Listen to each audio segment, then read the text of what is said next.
SCP-999 The Tickle Monster. If I'm being honest, I fully believe that this might be the strongest and most powerful SCP ever known to humankind.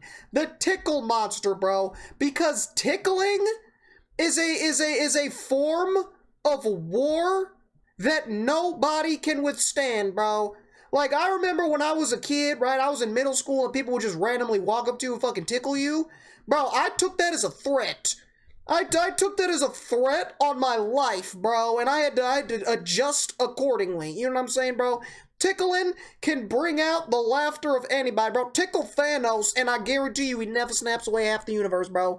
So the Tickle Monster might be the scariest, most terrifying thing we've seen thus far. Almost all cross-testing to kill or pacify SCP-682 had failed miserably. If you haven't seen it, go watch our video on the legendary hard-to-kill reptile.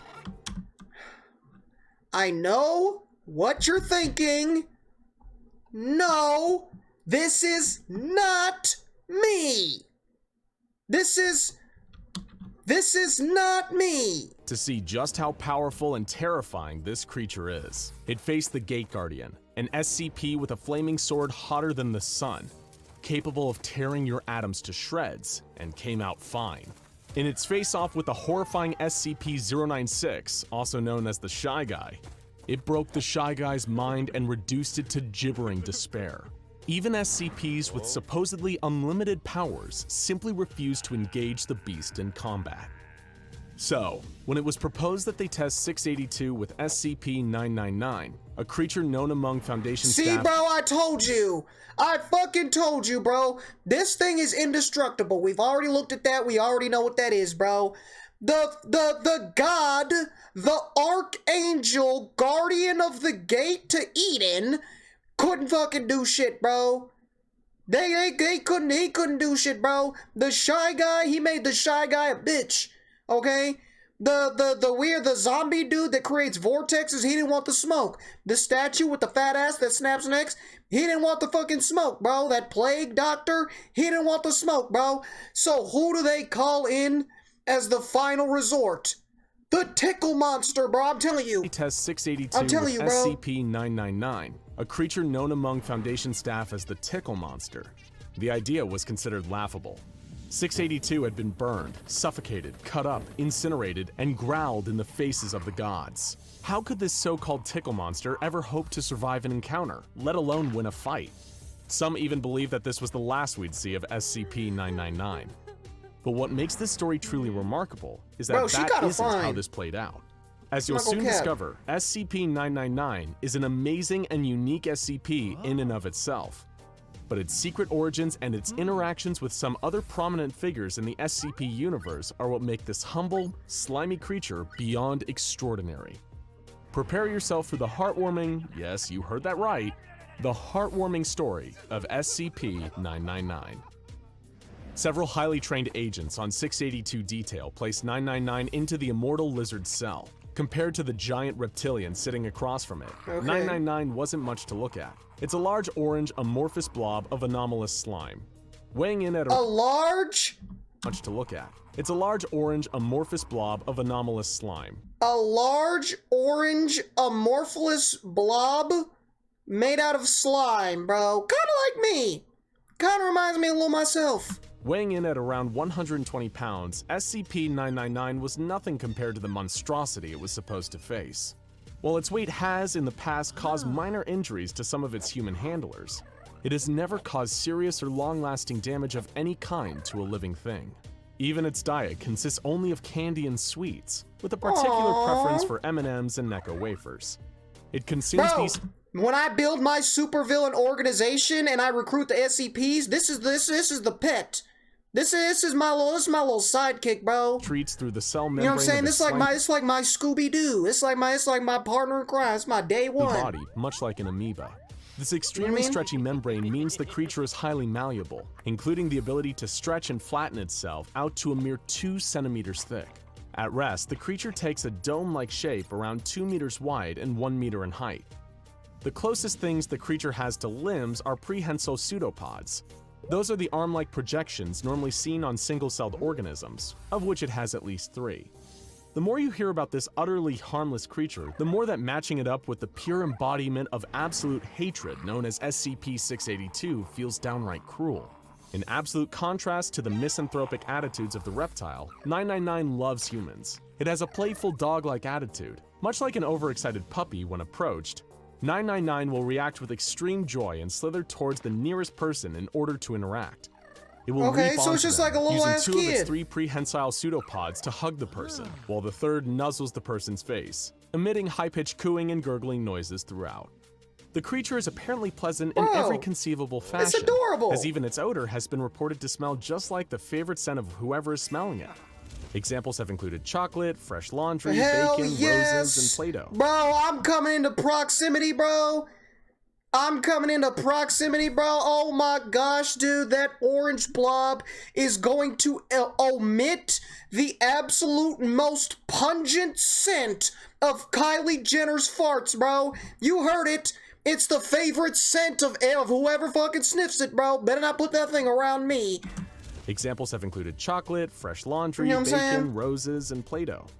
It's Zendaya's almost sit-down impossible air. to oversell just how beloved and benevolent this strange creature is. It's one of the rare sapient SCPs to earn the Safe class, and it's allowed to roam freely around its facility at all times, apart from a 1-hour bedtime period between 8 and 9 p.m. In the rare instances that 999 has caused harm to a worker at the facility, it immediately began to back away and contract its body while whimpering in a kind of dog-like apology.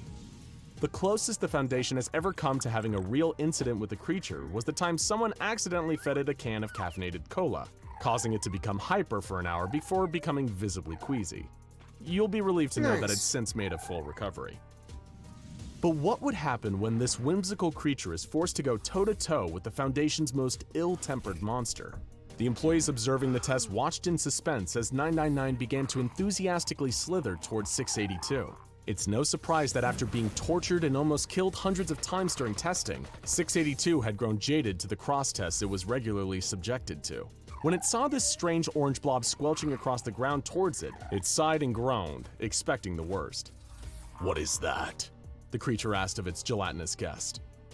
SCP-999 began jumping up and down in front of 682 like an excited puppy, creating a high-pitched squealing noise. Just as it regarded all living things, 682 thought the creature bouncing around before it was disgusting and hardly worth the effort to destroy. Was the Foundation even trying anymore? With a single vicious stomp, 682 flattened the friendly creature beneath one of its feet. Observers were prepared to charge in and liberate 999 from under 682's claws. But then something truly unexpected happened. What happened? The expression on 682's acid-eaten face began to slowly change. It was beginning to smile. Observers recorded a noise. See, bro, I told you, bro, the tickle monster, the tickle monster has a power that we could only ever dream of having, dude. Been a chuckle like, as the this thing is crazy. What is this? I feel good. It turned into spaghetti. While the observers looked on, stunned at what was happening, 999 began to slither and crawl up from between 682's toes. Reformed on its scaly leg and slithered up along its side until it reached the neck. There it began to nuzzle like it had never nuzzled before. The results spoke for themselves. 682 was grinning and chuckling, repeating a phrase that the Foundation never would have imagined coming from 682. Feel so happy. Happy. Happy. Happy. Just when you thought SCP-999... Bro, if this thing could bring happiness to even the most evil of creatures, bro, I really gotta get my hands on this desperately. couldn't possibly be more adorable, I'm desperate. you learn about its greatest power, bringing joy. Anyone and anything that comes into contact with the creature, even in passing, will experience a kind of mild euphoria. As one's contact with the creature is prolonged, this overwhelming... Oh my god, so it's weed. It's a bro, you walk by it and instantly you just get fucking blazed. You just get fucking, oh my god, bro. You just get so stoned sense of joy that you can't just help but giggle and laugh. Long after you've separated. This the stoner Prolonged SCP. contact has completely cured depression, anxiety, and PTSD. along with a number of other conditions, including rage and antisocial personality disorders. Serial killers practically become saints after coming into prolonged contact with 999, and in that moment, 682 was no exception. And there truly does not appear to be no exceptions. While causing happiness and joy isn't a dangerous weapon, when it comes to SCP-999, it is an extremely powerful one. And what's more, SCP-999 also appears to have an innate sense for those who need its help most, with a particular affection for the hurt and the unhappy. The creature appears to be a true altruist on a fundamental level, even risking its own safety to help humans during dangerous containment breaches. In one dramatic instance, 999 leaped into the air to block a bullet from making contact with a member of staff. As a result, the creature is pretty much universally loved by all members of Foundation staff. It's the one SCP who has never made trouble for anyone. Back in SCP-682's containment cell, the beast was still smiling and laughing as 999 rubbed against its neck. It was an event so strange, so unprecedented, that the observers in attendance felt like they were hallucinating. For a few minutes, the monster kept dreamily repeating the word, happy. But then, suddenly, the creature began to enter a fit of uncontrollable, booming laughter. It rolled onto its back, slamming its huge tail against the door. It had just fallen victim to one of 999's favorite pastimes, tickle fights. Hence how it earned its Tickle Monster nickname among staff. Bro, look, bro. The Tickle Monster uses ultimate move, the Tickle Fight, and he literally put the immortal beast on its fucking back, bro. You can't tell me that's not a terrifying power. The Tickle Fight continued until 682 appeared to tire and fall asleep, with a smile still on its face. After 15 minutes of inactivity, 2 D-Class personnel were commanded to enter and retrieve SCP-999 from the containment cell. They did so successfully, but as soon as 999 was removed, 682 roused from its slumber and released a powerful psychic attack from its entire body while laughing maniacally.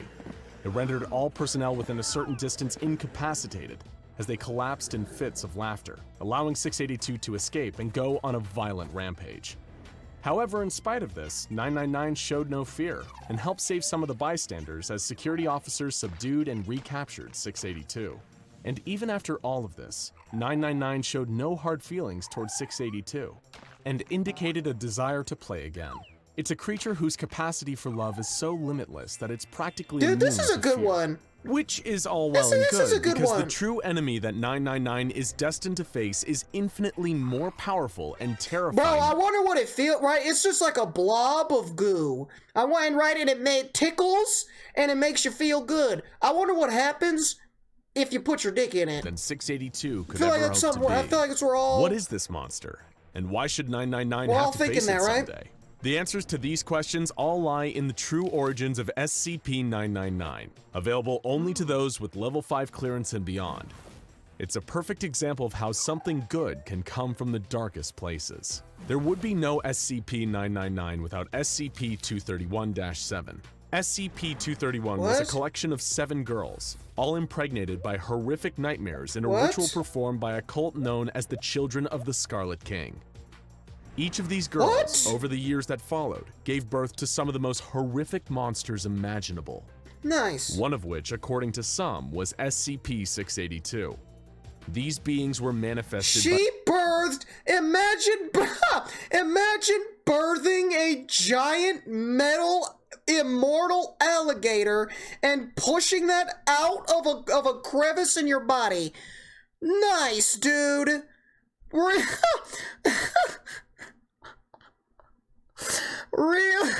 Real fucking nice, bro. Real fucking nice, bro. according to some, was SCP-682. These beings were manifested by the Scarlet King, a powerful interdimensional nightmare god, believed to be behind a great deal of the darkness and horror present within our and many other dimensions. Foundation higher-ups have declared the Scarlet King to be the greatest existing threat to the multiverse at large. Oh, wait! Did she birth the Scarlet fucking King? Is that what it is? She didn't birth an alligator, she birthed a giant demon? That's I don't know. I don't know which one's worse. By the Scarlet King, a powerful interdimensional nightmare god believed to be behind a great deal of the darkness and horror present within our and many other dimensions. Foundation higher-ups have declared the Scarlet King to be the greatest existing threat to the multiverse. Somebody call Maury. And SCP-231 was his latest direct interaction with our universe. The only surviving member of SCP-231, SCP-231-7, gave birth in secret. But she didn't give birth to a monster. She gave birth to SCP-999, a being of pure goodness. So she literally just shot out a giant ball of cum. The nicest, kindest, cuddliest SCP of all is the direct descendant of a being that's essentially the dark god of all evil. Feel free to take a moment. I told you, bro, the Tickle monster is a symbol of the dark god and all of evil, bro. Y'all wasn't listening to me. The creature even healed the girl who birthed it and allowed her to return to normal life with her family once more. From its first moments, SCP-999 was making positive changes to the world around it. And according to ancient texts from a Scarlet King-aligned culture known as the Deivas, SCP-999 is still very much in its infancy, yet it already has the power to pacify its monstrous siblings like the aforementioned 682. It's believed, according to some prophecies and Foundation theories, that the power of SCP-999 will grow exponentially as it matures. Why does this matter? Well, it's believed by some that one day, 999 will grow powerful enough to overthrow not only its own monstrous siblings, but the thought-to-be unstoppable Scarlet King himself. Not through violence or hate, but through the pure force of happiness and love burning out the darkness and purifying the corrupted. While the humble SCP-999 rarely outshines its frightening competitors, to those truly in the know, 999 is one of the most powerful and valuable SCPs in existence, and may be the greatest asset in the Foundation's arsenal for the war against dangerous anomalous activity. After all, what could strike more fear into their hearts than the knowledge that it might be love rather than firepower that finally dethrones the Scarlet King? And for the knowledge that it may one day save everything we know from a fate so much worse than death, with nothing but affection for everyone and it's everything. Gonna protect us from the thanks apocalypse. to the little orange blob, the or aliens, at least an extra pack of M&Ms before bedtime. Bro, this one was nice. This one was wholesome, bro. I said at the beginning, bro, I said the Tickle monster is the most powerful being we've ever seen. And that was mostly a joke, bro. But then we watched this and it was completely, utterly true. Completely, utterly true, bro. He could take the most evil, diabolical, vile, demonic beings and render them fully incapacitated through the power of joy, happiness, and laughter, bro. This is literally the most powerful being, bro. Literally could take Satan himself and turn him into Hello Kitty, bro. This one might be my favorite so far, bro. Shout out the Tickle monster.